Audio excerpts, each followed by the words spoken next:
ನಮಸ್ಕಾರ ಸ್ನೇಹಿತರೆ, ನಮ್ಮ ಚಾನೆಲ್ಗೆ ನಿಮಗೆಲ್ಲರಿಗೂ ಸ್ವಾಗತ.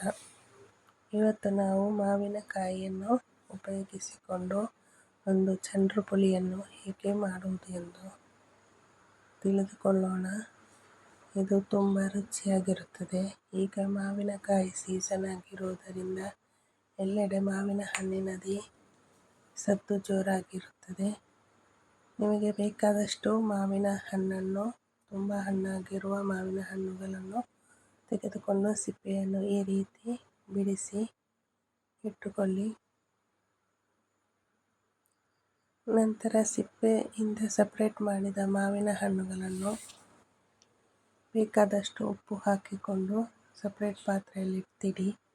ಹಾಗೆ ಒಂದು ಮಿಕ್ಸಿ ಜಾರಿಗೆ 1 ಕಪ್ ತೆಂಗಿನಕಾಯಿ ತುರಿ, ಸ್ವಲ್ಪ ಬೆಲ್ಲ, 2 ರಿಂದ 3 ಮೆಣಸು, ಸ್ವಲ್ಪ ಈರುಳ್ಳಿ, ಕೊತ್ತಂಬರಿ ಬೀಜ ಮತ್ತು ಜೀರಿಗೆಯನ್ನು ಹಾಗೂ ಸಾಸಿವೆಯನ್ನು ಹಾಕಿಕೊಂಡು ಚೆನ್ನಾಗಿ ರುಬ್ಬಿಕೊಳ್ಳಿ.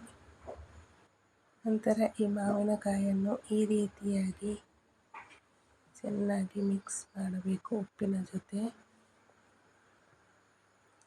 ಹಾಗೆ ನಾವು ಗ್ರೈಂಡ್ ಮಾಡಿ ಇಟ್ಟುಕೊಂಡಿರುವಂತಹ ಈ ಮಿಶ್ರಣವನ್ನು ಅದಕ್ಕೆ ಹಾಕಿ ಚೆನ್ನಾಗಿ ಮಿಕ್ಸ್ ಮಾಡಿಕೊಳ್ಳಬೇಕು.